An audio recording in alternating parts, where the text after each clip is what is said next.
Bien, chicos, vamos a continuar con esta situación de entender en gran medida lo que es la corrupción. Entonces, pues de alguna manera me interesó este artículo con Enrique Krauss, que va a ser fundamental, y la explicación de él para que ustedes entiendan el origen o este transcurso donde se evoca y se manifiesta esta negación de la existencia mexicana, que es la corrupción, y que es un mal que podemos cortar de alguna manera si el mexicano atiende esta situación donde se enajena dentro de un capitalismo. Entonces, ¿de dónde viene la palabra corrupción? Se hace una alusión a un niño que de alguna manera toma por sorpresa cuando uno tiene esa edad y empieza a preguntar. A algunos no se les ocurre formular la pregunta y sobre todo responderla. Una cuestión similar que deja uno cuando está pequeño, a ustedes les surgió. La corrupción debe parecer tan mexicana como, por decirlo así, como los nopales. En sí misma, su inquietud denota un progreso político.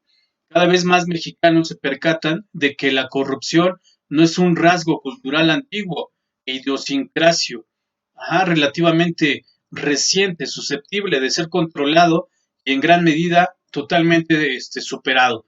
Se ha dicho que sus raíces están en la época colonial.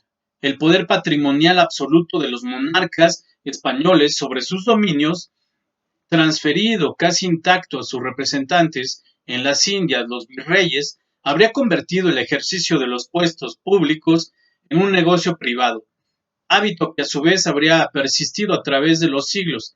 Es verdad que el enriquecimiento de los oficiales con sus puestos no estaba mal visto por la corona, que incluso propiciaba la venta de oficios.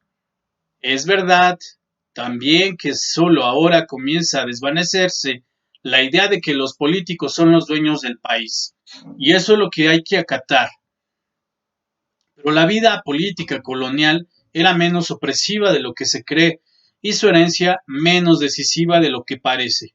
Piénsese, por ejemplo, en la maravillosa institución del juicio de residencia cuando los virreyes cesaban en sus funciones o eran transferidos a otros reinos, sufrían un arraigo forzoso, pues para enfrentar y en su caso reparar los agravios que hubiesen infligido a particulares corporaciones.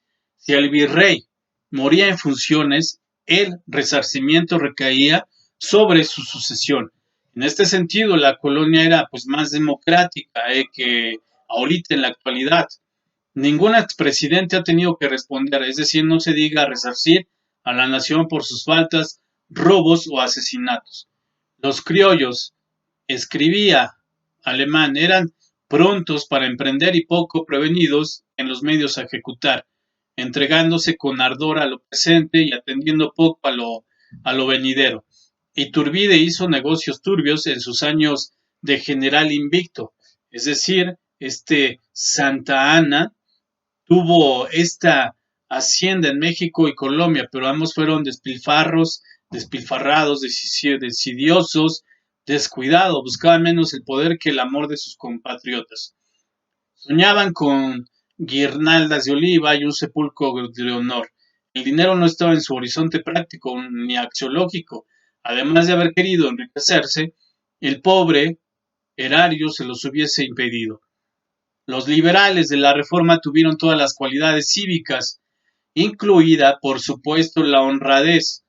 Juárez podía prestarnos personales para sobrevivir, pero como sabían que los hombres son falibles, crearon una constitución que limitaba las fallas de un posible ejecutivo dispendioso o corrupto por tres vías: la Comisión de Hacienda de la Cámara de Diputados, la Suprema Corte de Justicia y una prensa libérrima. Estas instituciones llamaron a cuentas al expresidente Manuel González en 1885. México había vivido su primer momento de apertura económica, caracterizado sobre todo por la febril construcción de los ferrocarriles.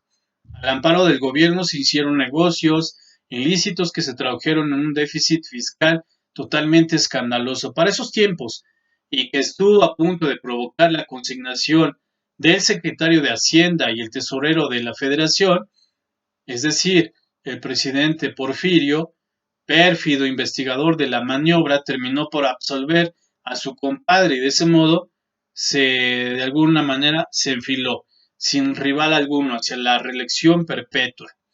Pero el presidente se había sentado, el presidente dueño de un dominio político absoluto, podría otorgar mercedes, prendas, concesiones con la libertad o la liberalidad de un rey, pero en lo personal, escuchen esto, en lo personal, de alguna manera tenía que ser y parecer honrado, para que la Cámara, la Corte y la prensa no tuviera que llamar a cuentas, las cuentas quedarían a cargo del ministro, ¿ah? De este ministro de Hacienda, quien ejercía un manejo financiero responsable y autocontenido, en el cual cabían ciertos favores y preferencias, pero no la corrupción. Por lo demás, cosa que con frecuencia se olvida en tiempos porfirianos, los niveles medios del aparato judicial funcionaban con eficacia y justicia, es decir, honestidad. Eso es lo que de alguna manera hay que desarrollar en cada uno de nosotros. Estos ejercicios, estos aparatos que a la mejor se pueden irme puliendo, mejorando. La corrupción moderna en México está cumpliendo en estos días el medio siglo. La crearon los licenciados, esos universitarios preparados, esos civiles de traje y corbata, quien el público los llamó tan de alguna manera tan prontistas, porque tan pronto como se sentaron en sus puestos públicos comenzaron a servir con diligencia sus negocios privados. El catálogo pues era amplio. Un ministro establecía una compañía para surtir a precios inflados los requerimientos de su propia secretaría.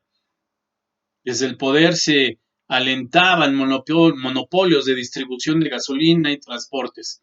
Se hacían fortunas gigantescas mediante la especulación monetaria e inmobiliaria. Y la desgracia es que no habría límites. Solo las voces aisladas de los débiles partidos de oposición, algunos viejos revolucionarios honrados o casi honrados, un puñado de escritores independientes, Cosio Villegas, la revista Presente que el gobierno reprimió, el eterno denunciante y de los pulpos chupeteadores del presupuesto nacional y todas esas artimañas que usan los corruptos para poder delimitar la expresión de libertad.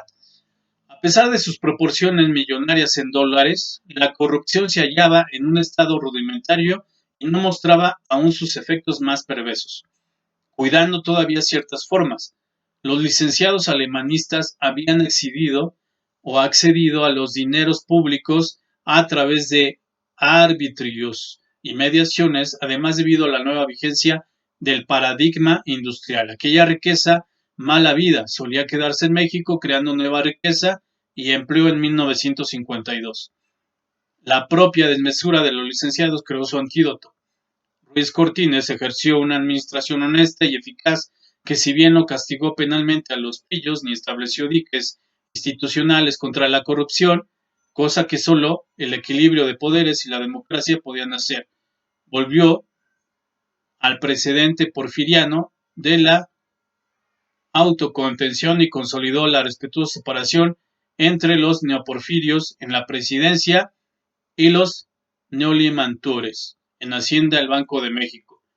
La corrupción creció en tiempos de Bohemio López Mateos y tendió a limitarse un tanto en los del austero Díaz Ordaz, pero no mostraba todavía su verdadero rostro, en un país que crecía casi a 10% anual, con un 2% de inflación.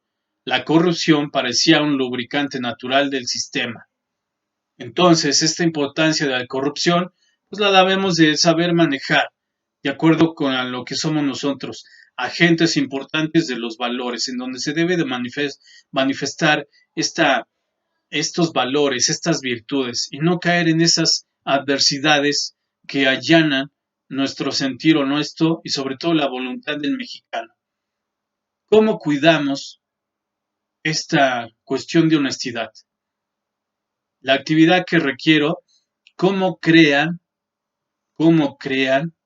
esta este castigo o qué castigo ustedes les darían a los corruptos.